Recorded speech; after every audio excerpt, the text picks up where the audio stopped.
রাজধানীর শাহজাদপুর আবাসিক হোটেলে আগুনে 4 জন নিহত। আগুন নিয়ন্ত্রণের পর তল্লাশি চালাচ্ছে ফায়ার সার্ভিস। এনসিপির সেকেন্ড রিপাবলিক প্রতিষ্ঠা কঠিন, মত রাজনৈতিক বিশ্লেষকদের। শাসন ব্যবস্থা পরিবর্তনে প্রয়োজন বিএনপি সহ সব দলের ঐক্য। মুক্তিযুদ্ধের মাধ্যমে যে রাষ্ট্রটা হয়েছিল এটা হলো প্রথম রিপাবলিক, এবং 24-এ এসে এই রাষ্ট্রকে আবার দ্বিতীয় রিপাবলিক করার প্রয়োজনীয়তা হয়েছে। অর্থাৎ জনগণের মালিকানা আগেও ছিল, কিন্তু হারিয়ে যায় দীর্ঘ সময় ধরে। অন্তর্বর্তী সরকারের ইচ্ছার উপর নির্ভর করছে জাতীয় নির্বাচন, মন্তব্য আমির খসরুর। জনগণের ভোটই সংসদে যাওয়ার একমাত্র পথ। দেশ অস্থিতিশীল করার চেষ্টা করছে পলাতক দল, বললেন প্রধান উপদেষ্টা।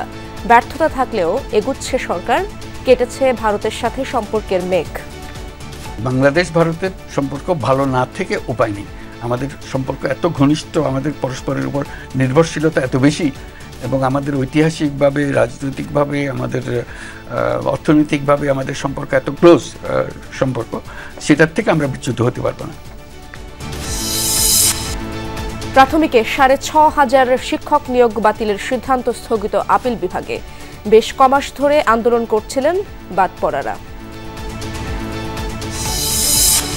যুক্তরাষ্ট্রকে সাথে নিয়েই রাশিয়া ইউক্রেন সংকটের সমাধান চায় ইউরোপ। কিয়েভকে রক্ষায় 4 দফা শান্তি পরিকল্পনা ইউর। বাড়ানো হবে প্রতিরক্ষা ব্যয়।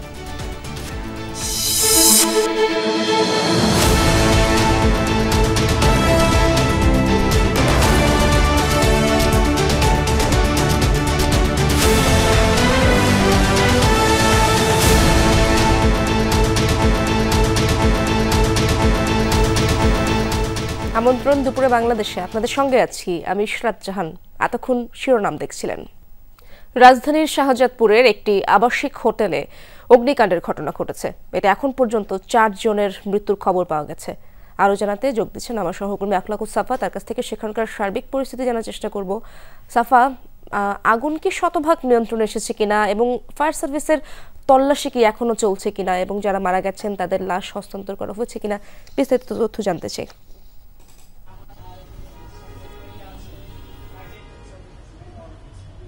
ইসরাত, আমার সামনেই 3 জনের মরদেহ আপনি দেখতে পাচ্ছেন, বডি ব্যাগে রাখা হয়েছে। আগুন নির্বাপন হয়েছে ঠিক 1:04 তখন আগুন নির্বাপন করা হয়েছে, এবং তারপরেই তল্লাশি করতে এসেই কিন্তু এই মরদেহগুলো পাওয়া যায়। আমি আছি ভবনটির 6 তলায়। এইটি হচ্ছে 6 তলার একদম টপ ফ্লোর। এই 6 তলা পর্যন্ত এখন ধারণা করা হচ্ছে তারা নিচ থেকে সাফোকেশনের জন্য উঠে এসে বাঁচার চেষ্টা করছিলেন কিনা। কিন্তু এখানে যে বিষয়টি লক্ষণীয় সেটি হচ্ছে এখান দিয়ে বের হওয়ার যে রাস্তা, অর্থাৎ ছাদের যে রাস্তাটি আমরা দেখতে পাচ্ছি, এটার পাশেই ছাদের একটি অংশ আছে।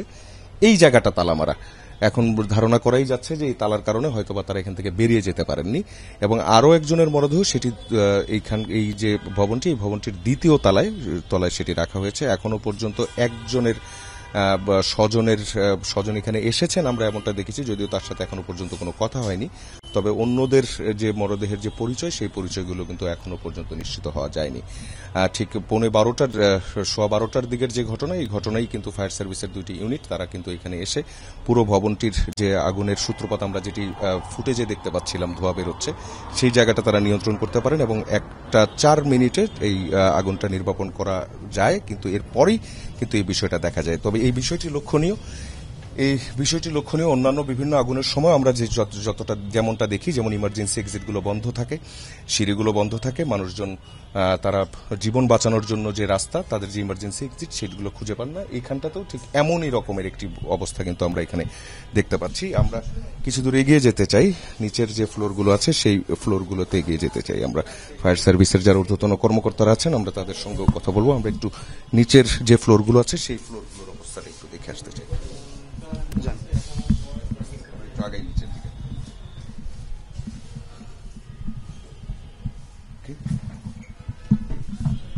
পুরো ভবনটির প্রতিটি ফ্লোরেই কিন্তু এখনো পর্যন্ত যে আগুনের যে অবস্থা সেটির কিন্তু লক্ষ্য করা যাচ্ছে। তবে যতটা না আগুনের জন্য হয়েছে, আমরা সেই মৃত্যুর যে কারণ সেটি কিন্তু বোঝাই যাচ্ছে যে এখনো পর্যন্ত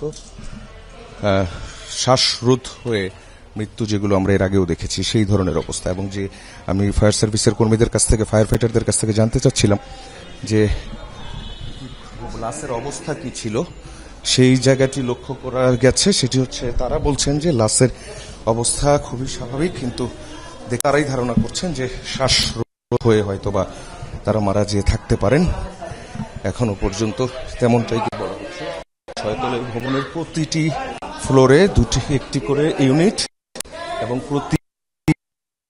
প্রতি ইউনিটে 2টি করে কক্ষ, আবাসিক হোটেল যেহেতু সেই জায়গা থেকে দেখা যাচ্ছে। এই ফ্লোরে না, আর মরদেহ আমরা এইখানটাতে দেখতে পাচ্ছি 2য় তলায়। এখানে তো একজনই না? আচ্ছা, এই বডি এখানেই পাওয়া গেছে নাকি ভিতরে? এখানে যে বডিটা আমরা দেখতে পাচ্ছি, এই বডিটা ছিল রুমের ভেতরে ছিল। তার মানে যিনি মারা গেছেন আমরা ধারণা করছি যে উনি এখানেই ছিলেন, তাই তো? ঠিক এই বাথরুমটি থেকে তাকে উদ্ধার করা হয়। যখন উদ্ধার করা হয় তখন তো শরীরে পোড়া কিছু তো আর ছিল না, তাই না? পোড়া কিছু তো ছিল না, শ্বাসরুদ্ধ হয়ে। ওনার যে বিলঙ্গিংস আছে এগুলো থেকে কি আমরা পরিচয় জানতে পেরেছি কিনা এখনো পর্যন্ত? আচ্ছা, এই হোটেল কর্তৃপক্ষের লোকজন আছেন না নিচে? নিচে আছেন তো তারা। ইরশাদ, আপনি দেখছেন যে 3য় তলার যে রুমটি, এই রুমটিতে যিনি মারা গেছেন তার যে ব্যবহার্য জিনিস, সেই ব্যবহার্য জিনিসগুলো ওইখানে দেখা যাচ্ছে। ওনার একটা ফোন ছিল না? ফোনটা কি আপনাদের কাছে আছে? তো আপনাদের অফিসারের কাছে আছে ফোনটা? আচ্ছা, এই যে 4 জন মারা গেছেন, এই 4 জনেরই যে ব্যবহৃত যে মোবাইল ফোন, সেটি কিন্তু ফায়ার সার্ভিসের আছে। সেখান থেকে তাদের পরিচয় জানা এবং পরবর্তী যে কার্যক্রমগুলো সেগুলো বুঝতে পারা যাবে। আমরা আরেকটু নিচের দিকে যাই।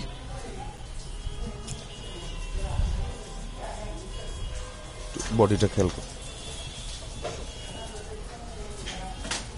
এখানে 4টা করে রুম, এক মিনিটে 2, 3, 4। একটি ওয়াশরুম ছিল সেটিতে। ইরশাদ, আপনি দেখতে পাচ্ছেন পরিস্থিতিটা। মূলত আগুনটা 2 তলায় ছিল, সেই আগুনটা আছে, কিন্তু আগুন নির্বাপনের পর শ্বাসরুদ্ধ হয়ে মারা গেছেন। ইমার্জেন্সি এক্সিট বন্ধ ছিল, সেখানটা তো পর্যন্ত আমরা তালা ঝুলে থাকতে দেখেছি। ছিল এই ফ্লোরগুলোতে অবশ্য, কিন্তু যেমন আমরা 2 তলার যে করুণ পরিণতিটা দেখলাম, একজন বাথরুমে ছিলেন এবং সেখানটাতেই তার মৃত্যুটা হয় এবং সেখান থেকে তার মরদেহ উদ্ধার করা হয়েছে।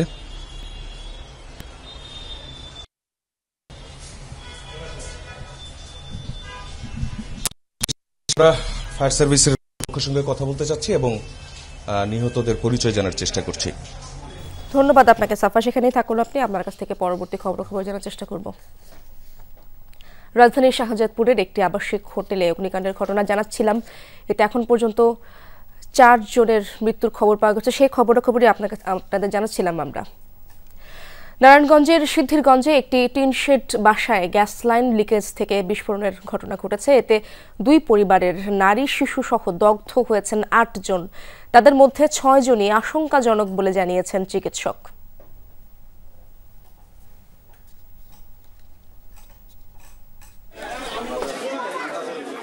রোববার দিবাগত রাত 3:30টা হঠাৎই বিস্ফোরণ ঘটে জালকুড়ি এলাকার একটি টিন শেড বাড়িতে। প্রত্যক্ষদর্শীরা জানায় বিস্ফোরণের পরেই আগুন ছড়িয়ে পড়ে পুরো টিন শেড ঘরে। এ সময় 2টি কক্ষে থাকা 8 জনই দগ্ধ হন। জানা গেছে গ্যাস লাইনের লিকেজ থেকেই বিস্ফোরণের ঘটনা ঘটেছে।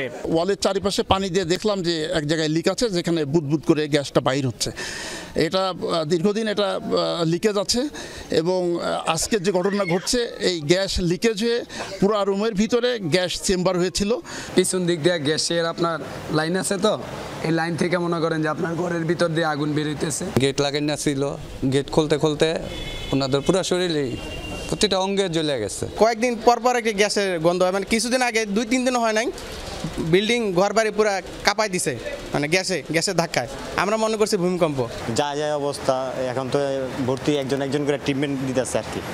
ভোর 4:30টার দিকে দগ্ধ সবাইকে আনা হয় ঢাকার জাতীয় বার্ন ইনস্টিটিউটে। রোগীর স্বজনদের অভিযোগ পর্যাপ্ত সেবা পাননি বার্ন ইনস্টিটিউটে। হসপিটালে থাকবো 24 ঘন্টা 2 থেকে 3 জন ডাক্তার থাকতে হইব, আর এই জায়গার ভিতরে একজন ডাক্তারে তো আর 5 জন সামলাইতে পারবে না। একটা সিরিঞ্জ আনতে হয় বাইরে থেকে কিনা, তাহলে এটা কি হসপিটাল বলে নাকি? একজনেই আর কি সবার ট্রিটমেন্ট দিতেছে, 2 ফ্যামিলির লোক একসাথে পড়ছে। আমার বাগনার শৈল মূল পুরো, আমার বঞ্জামের শৈল পুরা গেছে গা। আয়াদি হারা কোনো গুরুত্বই দেয় না, কই দেখে আর আঙ্গলকে স্যানসন করা ঢুকতেই দেয় না। হাসপাতাল পরিচালক জানান দগ্ধদের মধ্যে 6 জনের অবস্থাই আশঙ্কাজনক। দগ্ধদের যথাযথ চিকিৎসার ব্যবস্থা করা হয়েছে বলে দাবি করেন তিনি। 8 জনের মধ্যে 2 জন অল্প বার্ন, আর বাকি সবারই কিন্তু মেজর বার্ন। তো আমরা তাদেরকে সেইভাবে, আমাদের তো একটা প্রোটোকল আছে আপনারা জানেন, সেই অনুযায়ী তাদেরকে প্রাইমারি চিকিৎসা দিয়ে আমরা তাদেরকে এইচডিতে দিয়েছি, এবং এরপরে আমরা পর্যায়ক্রমে উন্নতি অবনতির উপর ভিত্তি করে আমরা আবার আমাদের চিকিৎসার প্রোটোকল চেঞ্জ করি। রোগীদের আরো উন্নত সেবা দেওয়ার চেষ্টা করা হবে বলেও জানান পরিচালক, যাতে আরো দ্রুত করা যায়। রাজীব আহমেদ, যমুনা নিউজ, ঢাকা। জাতীয় নাগরিক পার্টি এনসিপির সেকেন্ড রিপাবলিক বা দ্বিতীয় প্রজাতন্ত্র প্রতিষ্ঠা কঠিন বলে মনে করেন রাজনৈতিক বিশ্লেষকরা। তাদের মতে গণ অভ্যুত্থানের পরপরই বিপ্লবের ঘোষণাপত্র দেয়া গেলে সেকেন্ড রিপাবলিক প্রতিষ্ঠায় রাজনৈতিক জনমত পাওয়া যতটা সহজ হতো এখন ততটা হবে না। দেশের বেশিরভাগ মানুষ এই ধারণার সাথে পরিচিত নন। তারপরও গণপরিষদ নির্বাচনের মাধ্যমে নতুন সংবিধান প্রণয়নে এনসিপির লক্ষ্য পূরণ নিয়ে আশাবাদী অনেকেই। আলামিন হক অহনের রিপোর্টে বিস্তারিত। রাজনৈতিক বন্দোবস্তের আকাঙ্ক্ষা থেকে শুক্রবার রাজধানীর মানিক মে এভিনিউয়ে নতুন দল এনসিপির আত্মপ্রকাশের সময় আহ্বায়ক নাহিদ ইসলামের বক্তব্যে বারবার উঠে আসে সেকেন্ড রিপাবলিক বা দ্বিতীয় প্রজাতন্ত্র প্রতিষ্ঠার বিষয়। আমাদের সেকেন্ড রিপাবলিক প্রতিষ্ঠার জন্য গণপরিষদ নির্বাচনের মাধ্যমে একটি নতুন সংবিধান প্রণয়ন আমাদের অন্যতম প্রাথমিক লক্ষ্য। বাংলাদেশের রাজনৈতিক সংস্কৃতি পাল্টে দেওয়ার বার্তা দেয় এই সেকেন্ড রিপাবলিক, যার বিষয়ে সাধারণ জনতার বেশিরভাগেরই তেমন ধারণা নেই। তবে সংবিধান পরিবর্তনের কথা উঠে আসে কারো কারো কথায়। সত্যিকারে গণতন্ত্র প্রতিষ্ঠা হয় এবং কোনো রাজনৈতিক দল, শুধুমাত্র এনসিপি নয়, যে কোনো রাজনৈতিক দল যাতে আবার নতুন করে ফ্যাসিস্ট না হয়ে উঠতে পারে, এই জন্য একটা নতুন সংবিধান আমার মনে হয় অবশ্যম্ভাবী এই মুহূর্তে। মূল পরিবর্তন করে আবার নতুন করে যদি এটা লেখা যায়, আসলে বাংলাদেশের পক্ষে অনেক উপকার হতো। গণ অভ্যুত্থানের 7 মাস পর এনসিপির সেকেন্ড রিপাবলিক প্রতিষ্ঠার ধারণা কেমন হতে পারে?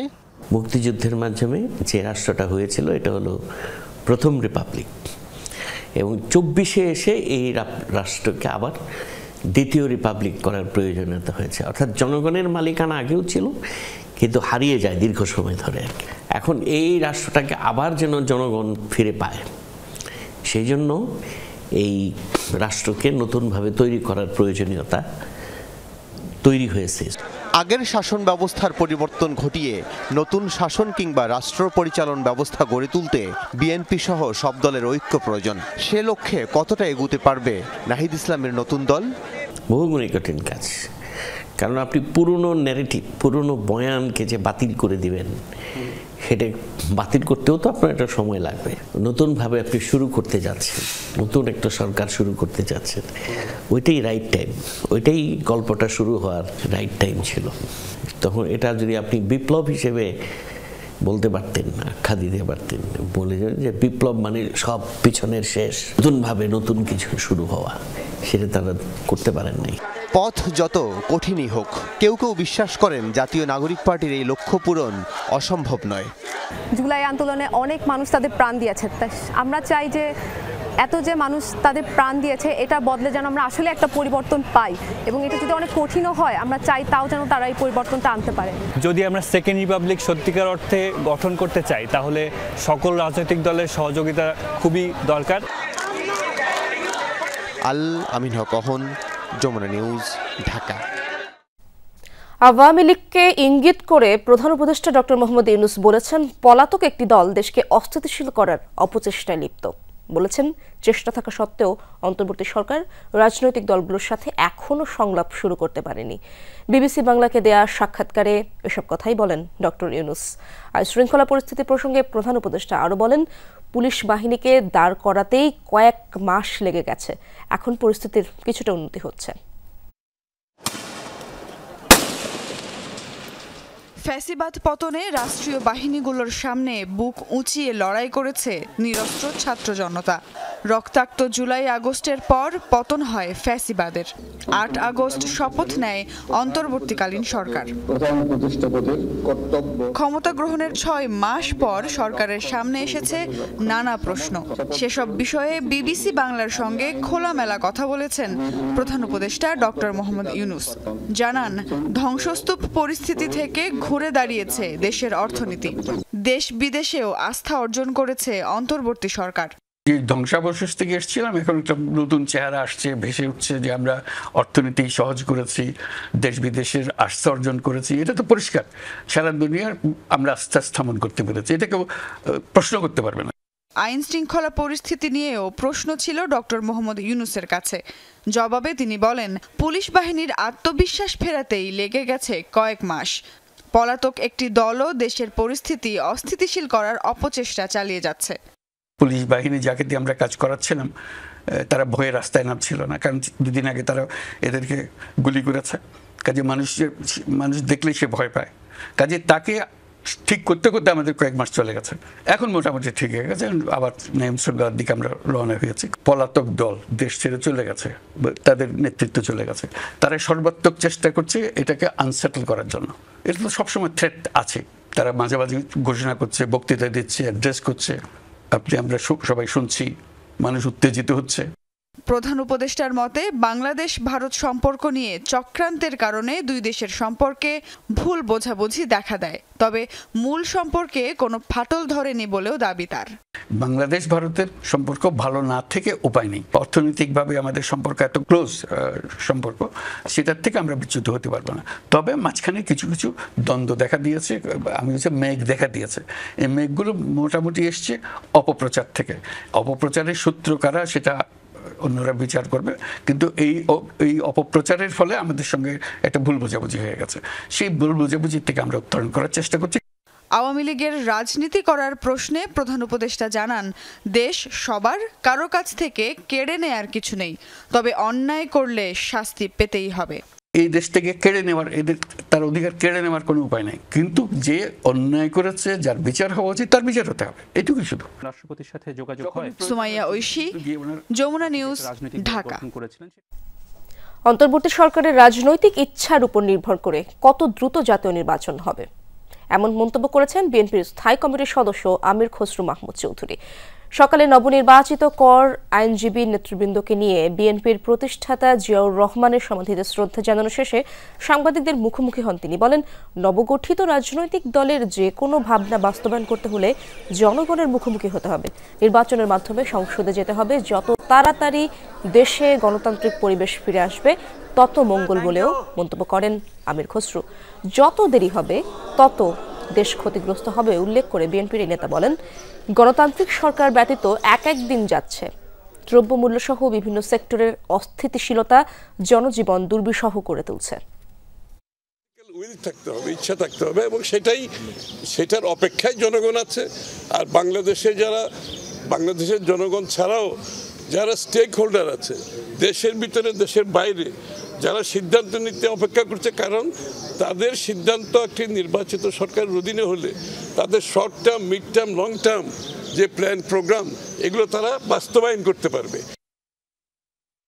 জিয়া চ্যারিটেবল ট্রাস্ট দুর্নীতি মামলায় বিএনপি চেয়ারপারসন খালেদা জিয়াকে খালাস দিয়ে হাইকোর্টের দেয়া রায় বহাল রেখেছেন আপিল বিভাগ। সোমবার বিচারপতি মোহাম্মদ আশফাকুল ইসলামের নেতৃত্বাধীন আপিল বিভাগ এই রায় দেন। আইনজীবীরা বলছেন, শেষ পর্যন্ত খালাস পেলেও এই মামলার অমানবিক হয়রানির শিকার হয়েছেন খালেদা জিয়া। জিয়া চ্যারিটেবল ট্রাস্ট দুর্নীতির মামলায় 2018 সালের 29 অক্টোবর 7 বছরের সাজা হয় বিএনপি চেয়ারপারসন খালেদা জিয়ার।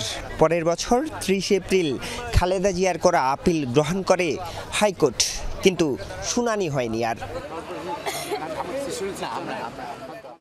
5 আগস্ট রাজনৈতিক পট পরিবর্তনের পর নেওয়া হয় এই মামলার শুনানির উদ্যোগ। গেল বছরের 27 নভেম্বর খালেদা জিয়াকে খালাস দেন হাইকোর্ট। ওই রায়ের বিরুদ্ধে সম্প্রতি আপিল করে রাষ্ট্রপক্ষ ও দুদক। শুনানি শেষে হাইকোর্টের খালাসের রায় বহাল রেখেছেন আপিল বিভাগও। অনেকদিন পরে ন্যায় বিচার পেয়েছি, কিন্তু অনেক হ্যারাস হয়েছে। বেগম খালেদা অনেক হরেন সম্মুখীন হয়েছে। তার এই বয়সে দীর্ঘদিন সে দেখতে হয়েছে এবং এই আপনার হাসপাতালে জেলে থাকা অবস্থায় তার সুচিকিৎসা হয়নি। নিছক হয়রানির জন্যই করা হয়েছিল এই মামলা বলছেন খালেদা জিয়ার আইনজীবীরা। এই মামলাগুলো ভিত্তিহীন। 33 জন সাক্ষীর কেউ এই মামলা বেগম জিয়া যে এখানে এটা আত্মসাৎ করেছে কেউ প্রমাণ করতে পারেন নাই, তারপরেও তাকে সাজা দিয়েছিলেন। আপিলের অনুমতি দেওয়ার মতো কোনো প্রাথমিক উপাদান না থাকায় 3টি petition for leave to appeal summarily reject করেছে, ডিসমিস করে দিয়েছে এবং তার মধ্য দিয়ে চূড়ান্তভাবে এই যে খালাস আদেশ যেটি হয়েছে মাননীয় হাইকোর্ট বিভাগের, এটি চূড়ান্তভাবে বহাল থাকলো। 2010 সালের তেজগাঁও থানায় জিয়া চ্যারিটেবল ট্রাস্ট মামলাটি করে দুদক। এতে ট্রাস্টের নামে অবৈধভাবে 3,15,43,000 টাকা লেনদেনের অভিযোগ আনা হয়। আসামি করা হয় বিএনপি চেয়ারপারসন সহ 3 জনকে। এর আগে জিয়া অরফানেজ ট্রাস্ট দুর্নীতি মামলা থেকেও খালাস দেয়া হয় খালেদা জিয়াকে। আরিফুর রহমান সবুজ, যমুনা নিউজ, ঢাকা। ঢাকা ও চট্টগ্রাম বিভাগে সরকারি প্রাথমিক বিদ্যালয়ের শিক্ষক নিয়োগ বাতিলের রায় স্থগিত করেছেন আপিল বিভাগ। আপিল বিভাগের জ্যেষ্ঠ বিচারপতি মোহাম্মদ আশফাকুল ইসলামের নেতৃত্বাধীন 3 সদস্যের আপিল বিভাগ এই আদেশ দিয়েছেন। এর আগে গত 6 ফেব্রুয়ারি ঢাকা ও চট্টগ্রাম বিভাগে সরকারি প্রাথমিক বিদ্যালয়ের সহকারী শিক্ষক পদে উত্তীর্ণ 6,531 জন প্রার্থীকে নিয়োগপত্র দেওয়ার সরকারি সিদ্ধান্ত বাতিল করেন হাইকোর্ট। হাইকোর্টের রায় স্থগিত চেয়ে আপিল করলে শুনানির জন্য 3 মার্চ নির্ধারণ করেন আদালত। গেল 31 অক্টোবর নিয়োগ পরীক্ষার চূড়ান্ত ফল শিক্ষা অধিদপ্তরের ওয়েবসাইটে প্রকাশ করে প্রাথমিক শিক্ষা অধিদপ্তর।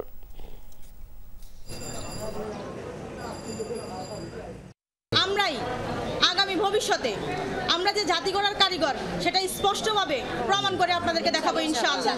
এই বিজয় আসলে 6,531 জন শুধু শিক্ষকই না, 6,531 জনের যে পরিবার সবার বিজয়, সুতরাং পুরো রাষ্ট্রের বিজয়। আইনের তার তো ফোরাম আছে, সুতরাং আইনের যেমন আজকে যে সমস্ত শিক্ষকরা যাদের বিরুদ্ধে ইতিপূর্বে কেউ অভিযোগ করেছিলেন তারাই কিন্তু চূড়ান্ত বিবেচনা সর্বোচ্চ আদালত কর্তৃক তাদের পক্ষে রায় গেছে, সুতরাং তারা নিশ্চিতভাবে বলবেন তাদের প্রতি ন্যায় বিচার প্রতিষ্ঠিত হয়েছে।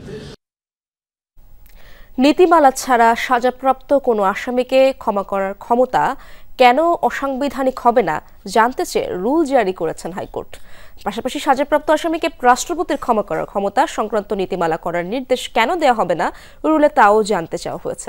বিচারপতি ফারাহ মাহবুব ও বিচারপতি দেবাশিস রায়চৌধুরীর হাইকোর্ট বেঞ্চ এই রুল জারি করেন। এর আগে গত 20 জানুয়ারি কোনো নীতিমালা ছাড়া সাজাপ্রাপ্ত কোনো আসামিকে ক্ষমা করার ক্ষমতার বৈধতা নিয়ে হাইকোর্টে রিট করা হয়।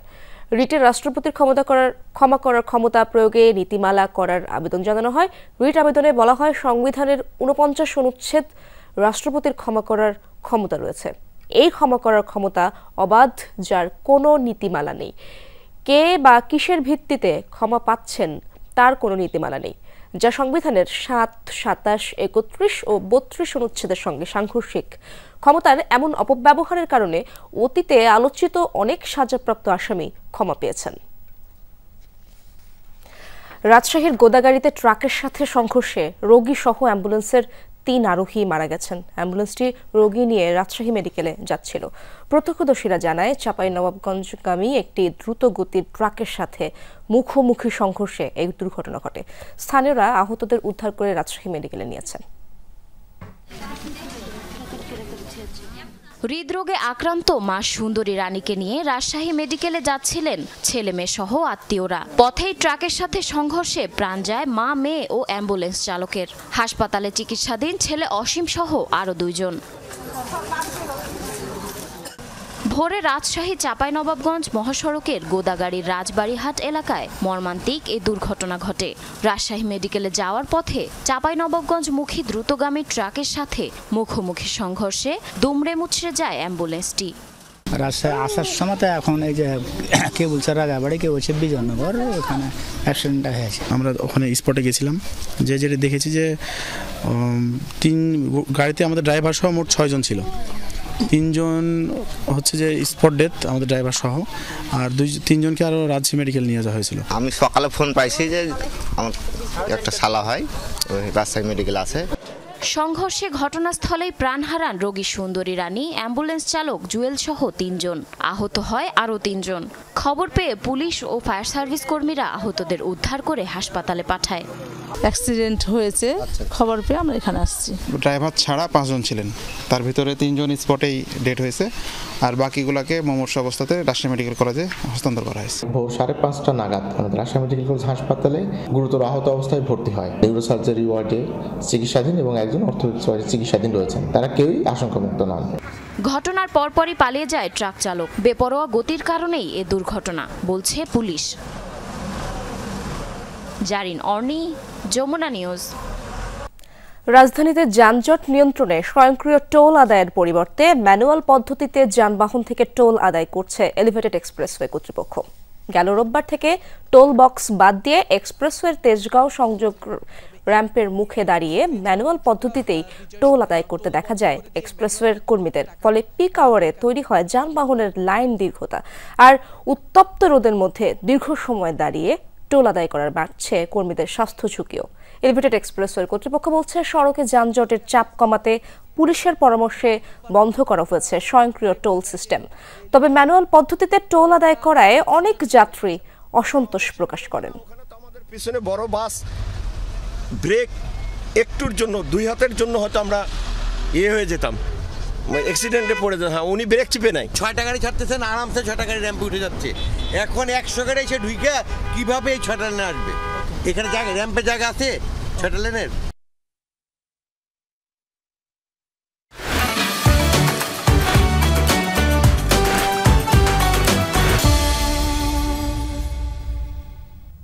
রমজানের শুরু থেকেই জমে উঠেছে কেনাকাটা। বিশেষ করে পোশাকের দোকানগুলোতে ভিড় বাড়ছে। এবার নারীদের পোশাকে বিশেষ কোনো ট্রেন্ড না থাকলেও আরামদায়ক পোশাককেই বেশি প্রাধান্য দিচ্ছেন নারীরা। তবে এবার দাম কিছুটা বাড়তির দিকে বলছেন বিক্রেতারা। যদিও লাভের অঙ্ক কমিয়ে দাম ক্রেতার সাধ্যের মধ্যে রাখার চেষ্টা করছেন বলে দাবি করেছেন তারা। ঈদ মানেই খুশি।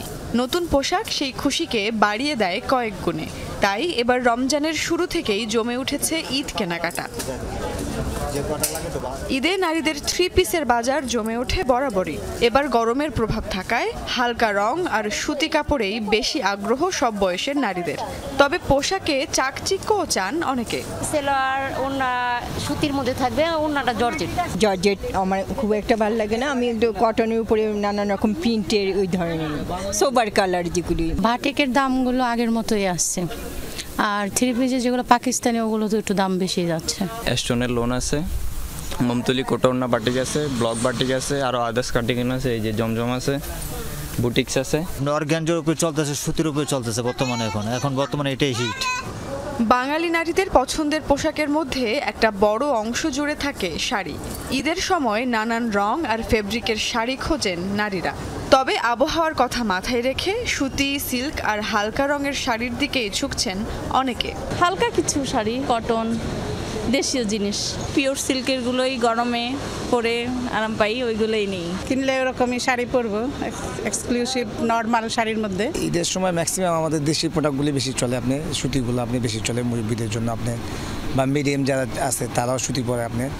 এদিকে এবার পোশাকের দাম কিছুটা বাড়তির দিকে বলছেন বিক্রেতারা।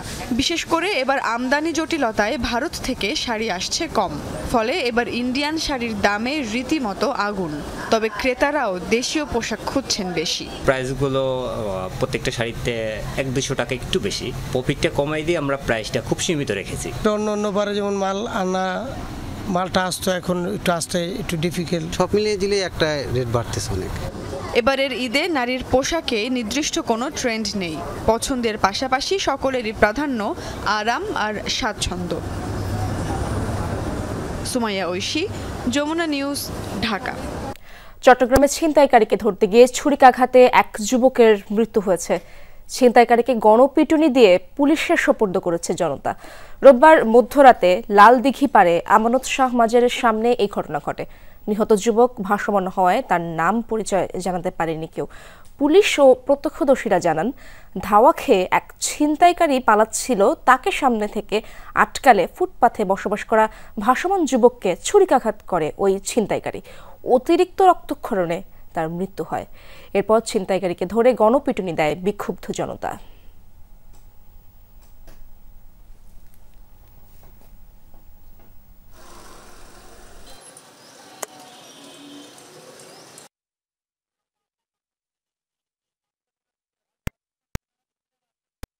কেউ ফিরায় নাই, কেউ থামায় নাই, এরকম জায়গার মধ্যে একটা লোক মারি ফেলাইলো, কে ফিরাইবো? রাতে এখানে বেলা গায়ে দিয়ে মানুষ একদম মারি ফেলাই, এতটুকু শুনছি। আমরা এসে এখানে দেখলাম যে রক্ত রক্ত আছে, এগুলাই দেখলাম আর কি। এইটাও টোকাই সেইটাও টোকাই, এখন কারা মারছে তো এটা তো আর বলতে পারি না। যে ছুরি মারছে পরবর্তী তাকে আমরা আটক করেছি এবং আটককৃত ব্যক্তির নাম শাহেদ বলে জানাই। আর নিহত ব্যক্তি এখন পর্যন্ত পরিচয় উদ্ধার হয় নাই, আমরা পরিচয় উদ্ধারের জন্য চেষ্টা অব্যাহত রেখেছি। লালমনিরহাটে গত 10 জানুয়ারির পর শূন্য রেখায় বেড়া স্থাপন বন্ধে প্রতিশ্রুতিবদ্ধ হলেও নতুন করে কাঁটা তারের বেড়া দিয়েছে বিএসএফ। এতে উদ্বেগ ছড়িয়েছে স্থানীয়দের মাঝে। পাটগ্রাম থানার ভারপ্রাপ্ত কর্মকর্তা জানিয়েছেন, আপাতত কাজ বন্ধ রেখেছে বিএসএফ, তবে ফসলের পরিচর্যায় বেগ পোহাতে হচ্ছে স্থানীয়দের। সতর্ক অবস্থানে সীমান্তরক্ষী বাহিনী। লালমনিরহাটের পাটগ্রাম উপজেলার দহগ্রাম সীমান্ত শূন্যরেখায় আন্তর্জাতিক আইন লঙ্ঘন করে বিএসএফের কাঁটাতারের বেড়া নির্মাণে নতুন করে ছড়িয়েছে উদ্বেগ। স্থানীয়রা জানায়, গেল শুক্রবার গভীর রাতে ভারতীয় নাগরিকদের দিয়ে শূন্যরেখার 5 গজের মধ্যে কাঁটাতারের বেড়া ও লোহার খুঁটি স্থাপন করে বিএসএফ। এরপর থেকেই সেখানে শক্ত অবস্থান নিয়েছে বাহিনীটি। এতে ফসলের পরিচর্যা এবং জমিতে সেচ নিয়ে বিপত্তিতে পড়েছেন স্থানীয়রা। সকালবেলা দেখি যে বেড়াকাটা দিয়ে দিয়েছে, আমাদের জায়গায় যদি আমরা থাকি, আমাদের এরিয়া থাকলে আমাদেরকে দাবার দেয়। গণ অভ্যুত্থানের পরে হাড়িপাড়ায় কাঁটাতার নির্মাণ শুরু হইলো, সেইখান থেকে কিছুদিন পরে সরকার পাড়া, তারপর সৃষ্টিয়ার পারে, এখন আবার শুরু হয়ে গেছে কলোনি পাড়ায়। আতঙ্কের মধ্যে আছে, রাত্রে ঘুম পাড়তে পারি না, মনে করো যে একটা ফটকা ফুটাইতেছে, গুলি ফুটাইতেছে, ঘুমতে পারি না, উঠিয়ে বসে থাকি।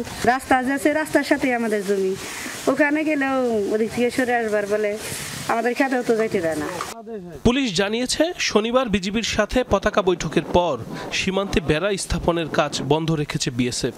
এলাকার পরিবেশ শান্ত আছে বলেও জানান পাটগ্রাম থানার ভারপ্রাপ্ত কর্মকর্তা। বেড়া দেয় নাই, আমরা আসলে কাছাকাছি পৌঁছাই নাই, কারণ এখানে ইয়ে আছে তো ভুট্টা ক্ষেত্রে আছে, আমাদের লোকজনকে বলতে তো ভিতরে যাওয়ার দরকার নাই, যেহেতু পরিস্থিতিটা একটু অস্ত। এখন এমনিতেই পরিবেশ ভালো আছে।